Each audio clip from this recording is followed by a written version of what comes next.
appreciation that people out there see us with. Come to understand the level of respect that people out there hold us in, Mr. Speaker, sir. Because when this was mooted out there, there's not one story that I have heard of people poo-pooing the idea and laughing at the prospect of leaving some of the most industrialized cities on planet Earth and coming to relocate in Barbados. What people grabbed at, sir, was an opportunity to relocate to a country that had wrestled COVID-19 down from almost triple digit at the time to zero.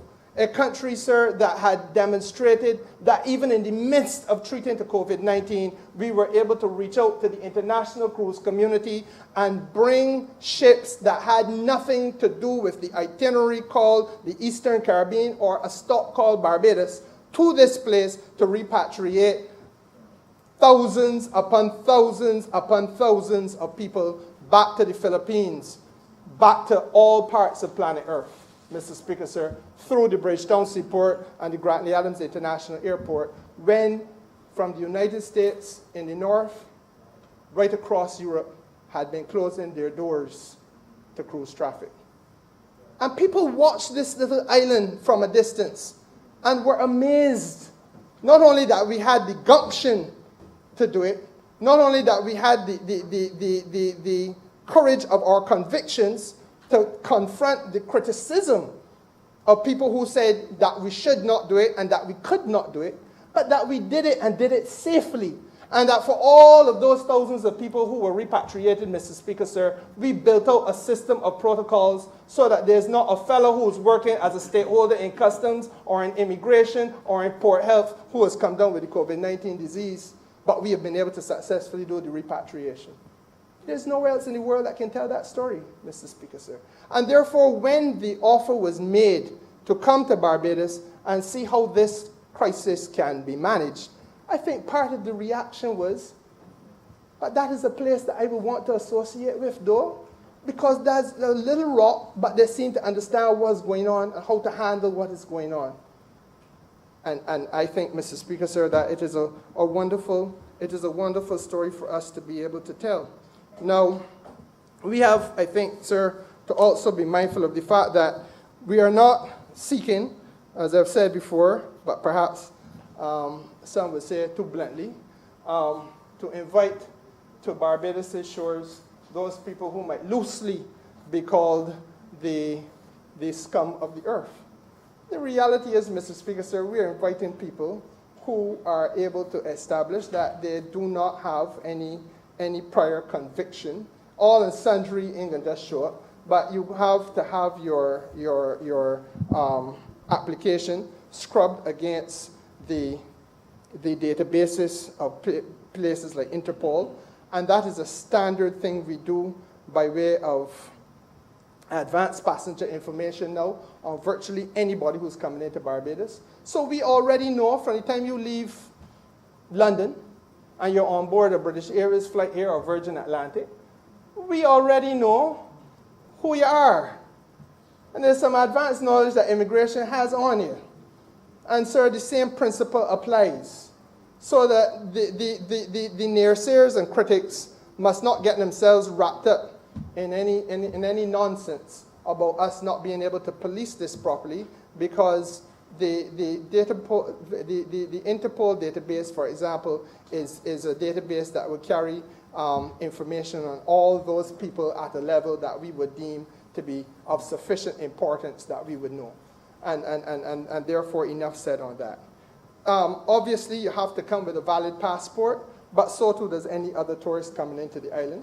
We recognize that you should not be here and become a ward on the state, so we are strongly encouraging that you secure or have in place your own health insurance. But if you do not have your health insurance, that is not an impediment, because we have a wealth of insurance companies here who are capable of providing the health insurance to you, and that gives the Barbadian businesses an opportunity to make a little bit more money. And again, I started by saying that in large measure, this is about stimulating economic activity in Barbados. Mr. Speaker, sir, when you are here for a period of 12 months or part thereof, and if we are fortunate enough that we have won the heart of the applicant and his family, and they stay here for another 12 months on top of the 12 months that they were here before, as they have the right to apply to do, then, Mr. Speaker, sir, what is the benefit? The benefit is that they got to live somewhere, first of all. Now, that place that they live at, sir, 9 times out of every 10 will not be owned by them. So somebody is going to get room, accommodation, money, or alternatively, rent if it is that you're staying in a house. Mr. Speaker, sir, they have to eat somewhere. They are going to go down to the supermarket as any Barbadian would go to, and they will contribute to the Barbados economy by going into any one of the shops at the corner, as we have a society that is very safe to walk about in. And as we've seen tourists do for all the years, go and buy some Banks beer at a shop, Mr. Speaker, sir, and hold a line at a shop and go all about the communities and spend a little bit of currency, whether it is the pound sterling or the US dollar or the euro. The point is, Mr. Speaker, sir, they are contributing to economic activity by way of food and beverage in this place. But, Mr. Speaker, it goes further. They must traverse the island, because nobody's coming here just to sit down in a room or in a house for a year. Let us be real.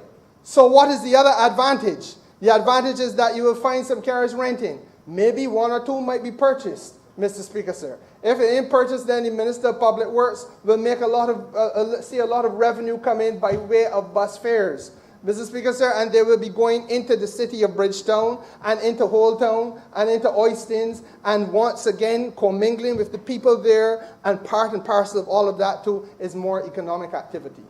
Mr. Speaker, sir, we all know that it will not only be men who come, but if the men come, and all of them, sir, from time to time, well, not all, most from time to time, will have a haircut. I look at you, sir, and I know that the cutting of hair is not something, I'm reminded that the cutting of hair is not something that we all do very regularly. But the fact of the matter is, Mr. Speaker, sir, that the personal, the maintenance of the personal habits of the individuals, grooming, that's the word I'm looking for, is something that is going to happen, especially for the females. So again, the cosmetologists and so on, they stand to benefit too. And I'm belaboring it, Mr. Speaker, because I want people to understand that what we are really trying to say is that given the fact that we came to a point where 40% of the workforce in Barbados was at home, we came to that point. And we came to understand that businesses had closed down, had been shuttered, that there was pain in every street of every constituency represented by every member in this House, Mr. Speaker, sir. That there has to be a way of regenerating economic activity in this place. And that the more you have a demand, and the more that demand is fueled, Mr. Speaker, sir, the more there will be opportunities and responses from the private sector in particular to the creation of new business. So even when I say to you, sir, that there may be 5,000 people at our doorstep right now, and I have no way of knowing the accuracy of that figure, but I just throw it out there. But let's assume there are 5,000 people who express an interest in this, sir. Then it means that there are 5,000 people who can look for a little entertainment when the weekend comes, though. That's a fact.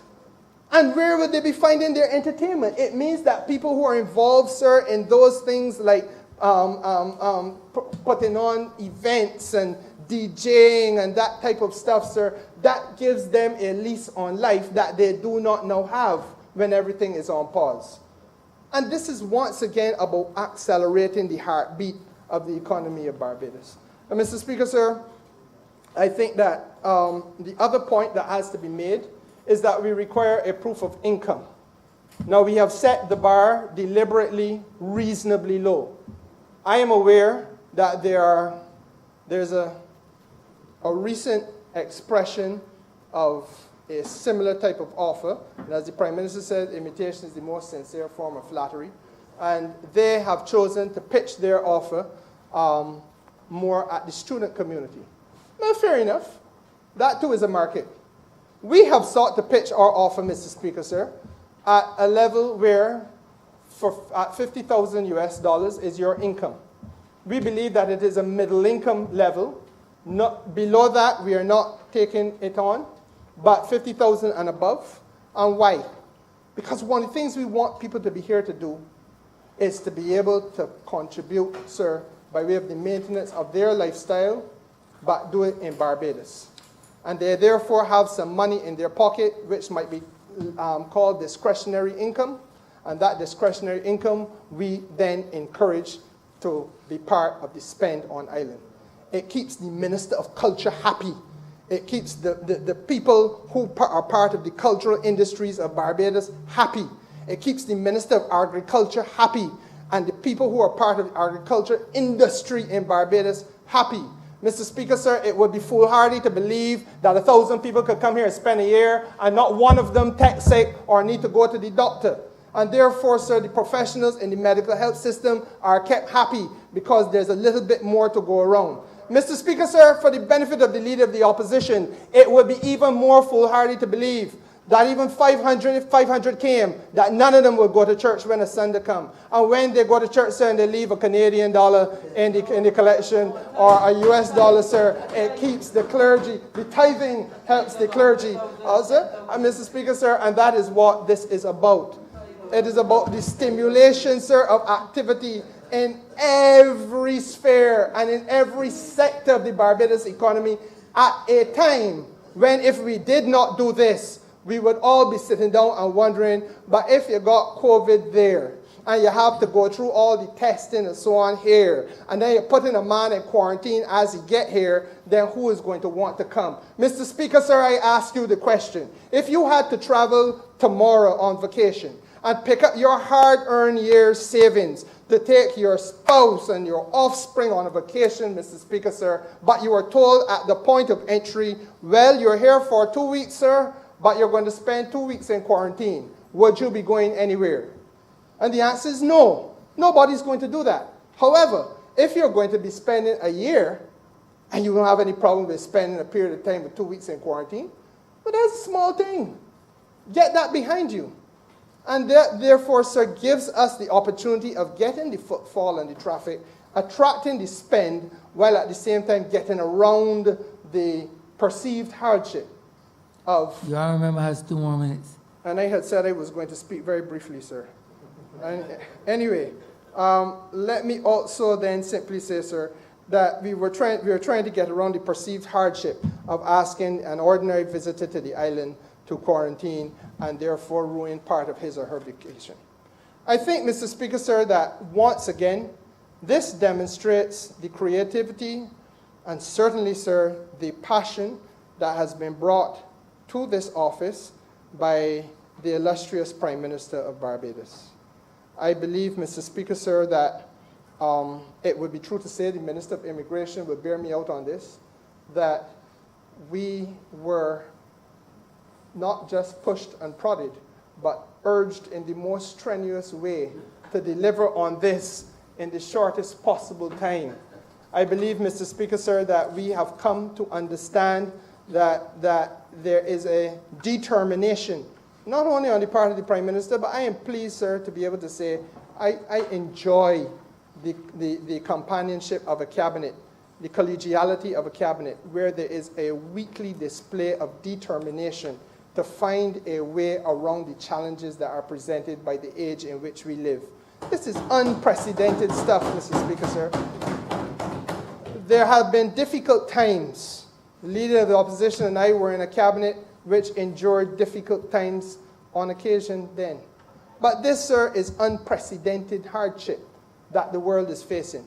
And I believe, sir, that there's been a mature and sensible and responsible response to that which has been put to confront us. And I want to urge upon this House, sir, its fullest support for this very important initiative.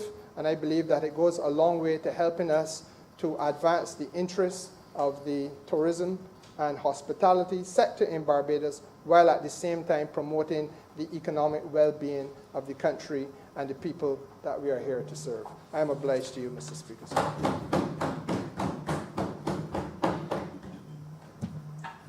Honourable Member for St. Peter. Thank you very much, Mr. Speaker. I too rise to support the bill before this honorable chamber at this time has been referred to as a number of things: the 12-month stamp, remote work bill. But Mr. Speaker, I want to begin, and I will begin, by reminding us, and I know that you are familiar with it, but reminding us that the wise man said in the 29th chapter of Proverbs, where there is no vision, the people perish. And I begin with that, Mr. Speaker, because this for me is a very serious debate.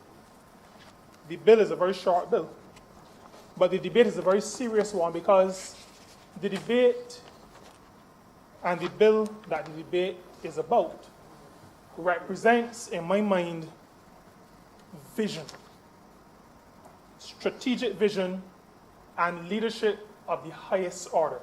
And I think in Barbados we are fortunate to have the kind of leadership that would come up with ideas like these and would be determined enough to bring it to this point.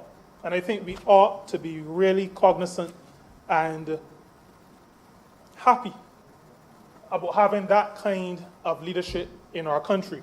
I want to commend the Honourable Member for St. Michael Northeast for, as the Honourable Member for St. James Central just said, urging upon him and the Honourable Member for St. James North, but upon the Cabinet generally, the need to execute on these what are no great ideas. He also spoke to imitation being the best form of flattery.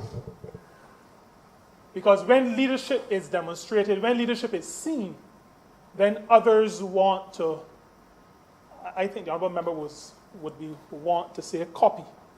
I may want to be a little bit more charitable and say emulate. Me being a little bit more charitable than he.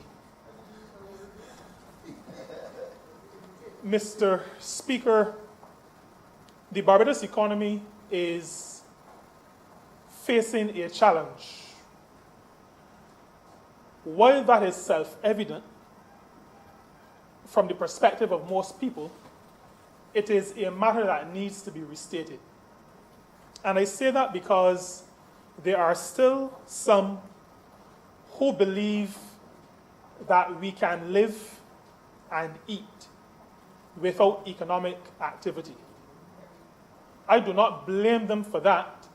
I see it as my duty, like we all see it as our duty, to continue to remind our people, including the few who may think that way, that we need economic activity.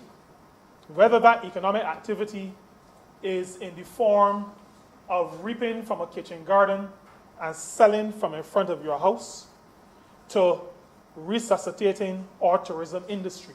Whatever form that rebuilding, whatever form that economic activity takes, it is necessary in whatever form. It is necessary for our sustenance. Now, because of where we are economically, there has been a significant impact on the workers of this country. The workers of this country represent the vast majority of any demographic segment in the country. And when workers are without work, as in fully laid off, and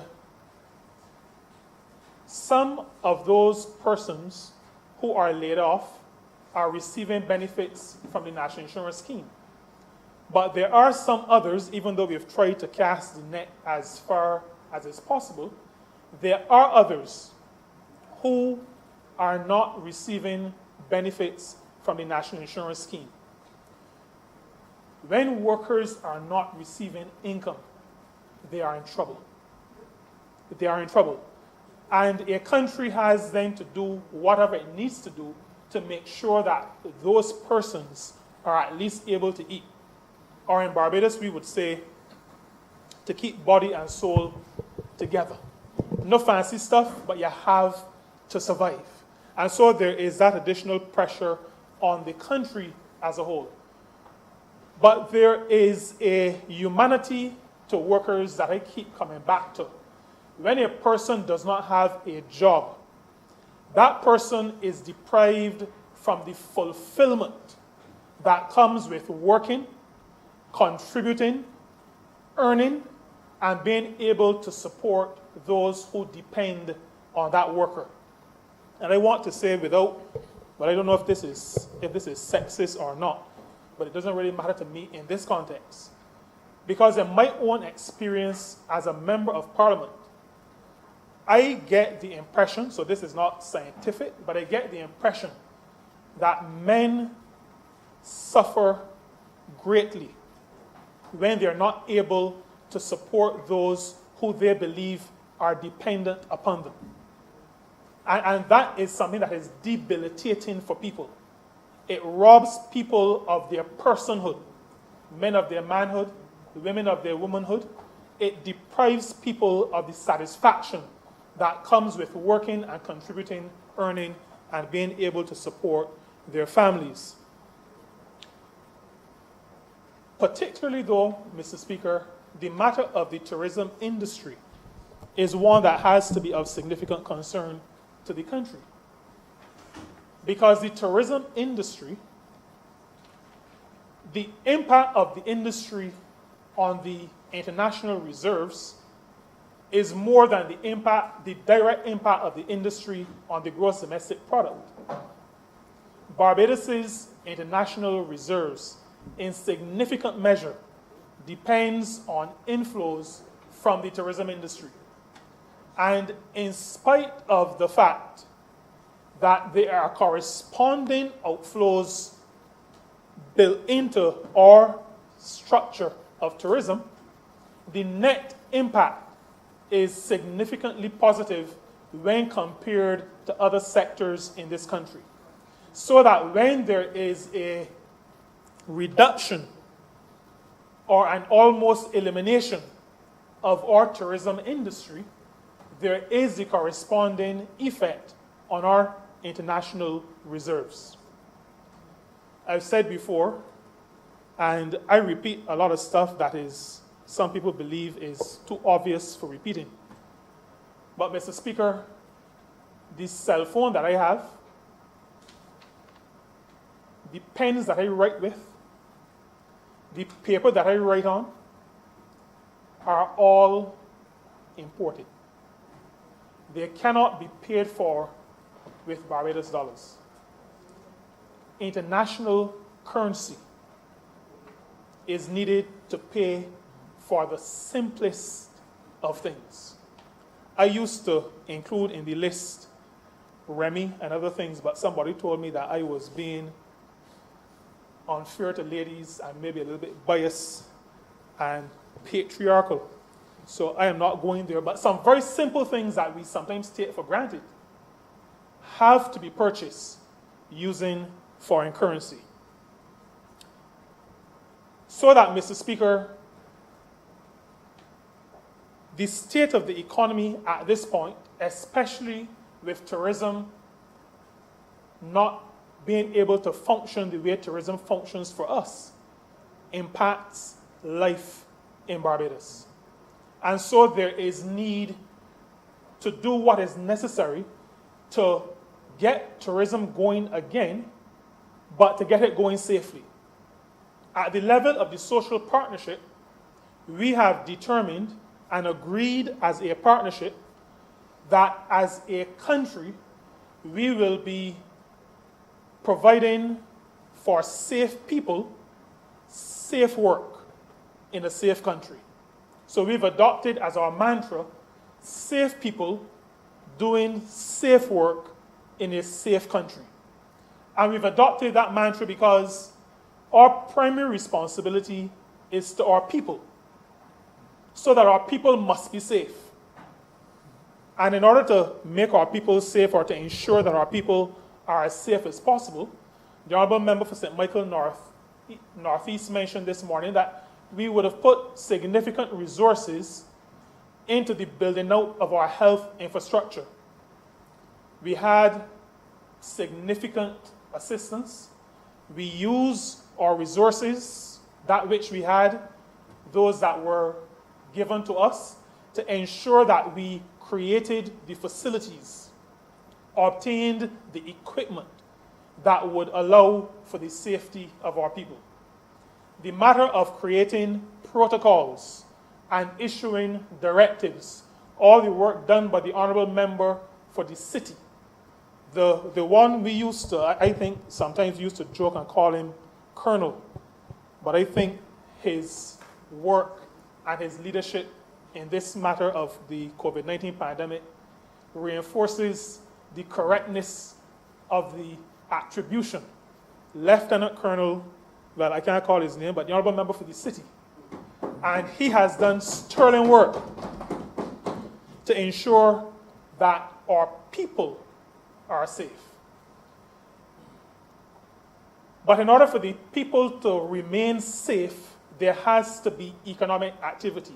And so we must move on to the provision of safe work. And I'm satisfied, Mr. Speaker, that the Ministry of Tourism, working with the Ministry of Health and Wellness, Tourism and National Transport, working with the Ministry of Health and Wellness, also working with my ministry, the Ministry of Labor and Social Partnership Relations, has together put in place the kinds of protocols that will allow for the highest humanly possible state of safety that we are able to provide to keep our people safe while they do safe work. When I speak about vision and strategic leadership, I've spent over 2 decades in the tourism industry.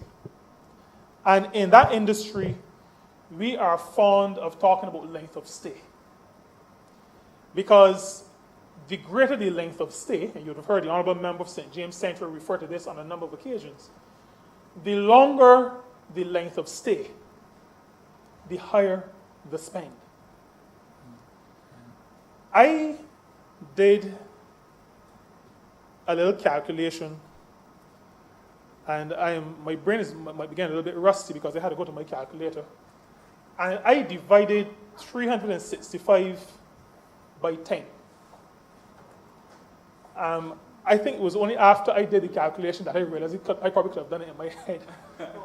But that is the result of the kind of aging that the honorable member for St. James Central was just referring to.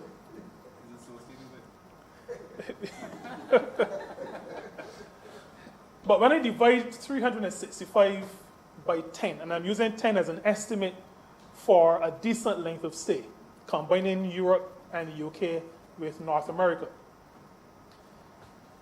one person spending a year in this country, is equivalent to between 30 and 40 shorter stay visitors. Now, there are a number of impacts of that. Anybody who works in the industry, and room attendants will tell you this, when you have, as a matter of fact, it is put this way, the shorter the stay, the harder the cleaning of the room. Because it seems as though people who stay just for a few days do not take as much care as persons who are staying longer. So the housekeeper, the room attendant, has to do more work. The business has to expend more in terms of cleaning supplies. And so those involved in the business at the level of the worker and also at the level of management and ownership always prefer longer stays. But Mr. Speaker, in a COVID-19 environment, it strikes me that I would prefer less people staying longer than more people staying shorter.